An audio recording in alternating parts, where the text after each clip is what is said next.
Урматтуу био фермерлер. Мен Талдыбулак органик аймагынанмын. Биздин айыл органикалык аймак коомдук бирикмесинин жетекчиси. 2014 жылдан бери мен органикалык аймактын жетекчиси болуп келатам. Бул аралыкта мен көп нерсени түшүндүм.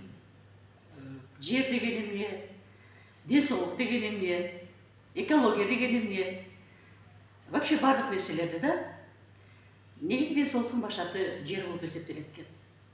Жердин ден соолугу чың болсо, адамдар жер иштетүү маданиятын мыкты билишсе, зыян келтирбесе, биздин ден соолугубузга эч качан зыян келбейт экен. Мен көп нерселерди өстүрүп келатабыз, ошонун ичинде реал органик. Биздин өзүбүздүн Кыргызстандын өндүрүшү, Асель кызыбыздын чыгармачылыгы. Анын чыгармачылыгын биз өзүбүздүн жер иштетүү чыгармачылыгына пайдалансак, абдан жакшы жемиштер да алабыз. Жашылчаларды, ден соолугубуз чың болот, бала бакырыбыздын ден соолугу чың болот, экологияга зыян келтирбейбиз, жер энебизге зыян келтирбейбиз. Баарыбыз да жакшы болот деп ойлойм да. Сунуштайм баарыңыздарга, реал органикти пайдаланыңыздар, жемишин көрүңүздөр, ден соолугуңуздар чың болсун, жерибиздин ден соолугу чың болсун, асманыбыз ачык болсун, элибизде тынчтык болсун.